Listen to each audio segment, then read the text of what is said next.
అతి పెద్ద ప్రజాస్వామిక దేశం మనది. ఎన్నికలు జరగబోతున్నాయి. ఈ ఎన్నికల్లో మోడీ తిరిగి మూడోసారి ప్రధానమంత్రి అవుతాడని చెప్పి సర్వేలు చెప్తున్నాయి. అయితే అగ్రరాజ్యాలకి ఇది మింగుడు పడిన విషయం. ఎందుకంటే మోడీ వచ్చిన దగ్గర నుంచి కూడా భారతదేశం యొక్క సొంత అస్తిత్వం అనేది నిద్రలేచింది. భారతదేశానికి వ్యతిరేకంగా ఏ అంశం ఎవరు చేపట్టినా కూడా మోడీ అంగీకరించే ప్రసక్తి లేదు.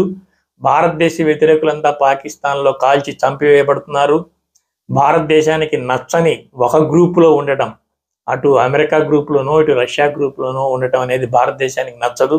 ఎప్పుడైతే నెహ్రూ స్టార్ట్ చేసిన అలీన విధానం నిజంగా ఇప్పుడు అమలవుతున్నట్టుగా మనం చెప్పొచ్చు. అన్ని దేశాలకి మనం సమదూరంలో ఉంటాం. భారతదేశ ప్రయోజనాల కోసమే మోడీ పనిచేస్తున్నాడు.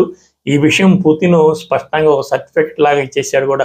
భారతదేశానికి వ్యతిరేకంగా మోడీ చేత మనం ఎలాంటి నిర్ణయం చేయించలేము అని. సో ఉక్రెయిన్ రష్యా యుద్ధం విషయంలో కూడా ఏ ఒక్క దేశం వైపు మనం మోడీ నిలబడలేదు, మన దేశం నిలబడలేదు. ఇద్దరి మధ్య సఖ్యంగా ఉండాలని, శాంతి చర్చలు జరగాలని మాత్రమే కోరుకుంటున్నాడు. సో ఇలాంటి నిర్ణయాల వల్ల అగ్రరాజ్యాలకు ఇబ్బందికరమైన పరిస్థితి ఏర్పడుతుంది. కనుక అగ్రరాజ్యాలు మన దేశం మీద మోడీ తిరిగి రాకుండా కుట్రలు భారీ ఎత్తున పన్నుతూనే ఉంటాయి. అందులో చైనా ఇప్పుడు తన ఇంటెలిజెన్స్, తన మీడియా ప్రభావంతో ఈ వచ్చే ఎన్నికలను బాగా ప్రభావితం చేయాలని చూస్తుంది. అందులో మన తెలుగు రాష్ట్రాల్లో ప్రత్యక్షంగా మనకు కొన్ని కనపడుతున్నాయి. అందులో చిన్న చిన్న జర్నలిస్టులు తులసి చందు, ఈ తీన్మార్ మల్లన్న, పరకాల ప్రభాకర్ ఇలాంటి వాళ్ళు కూడా మోడీ తిరిగి గెలిస్తే రాజ్యాంగాన్ని మారుస్తాడు, మోడీ నియంత, ఇక ఎన్నికలే ఉండవు, అసలు ఇలాంటి మాటలు మాట్లాడటానికి వీళ్ళ దగ్గర ఏదైనా ఒక బేస్ ఉందా? దానికి ఏదైనా అర్థం ఉందా? భారతదేశంలో ప్రజాస్వామ్యం ఎప్పుడూ కూడా చక్కగా నిలబడి ఉంది. అతిపెద్ద ప్రజాస్వామ్య దేశం మనది.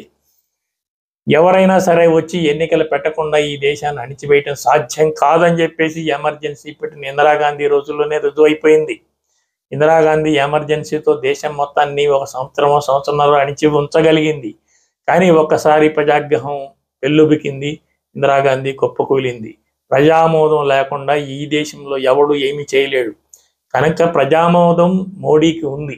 ప్రజామోదం ఉన్న నాయకుడు ఎన్నికలే లేకుండా ఎందుకు చేయగలడో అర్థం లేని వ్యవహారం. కనుక వీళ్ళందరికీ కూడా చైనా నుంచి డబ్బులు అందుతున్నాయని అనిపిస్తుంది.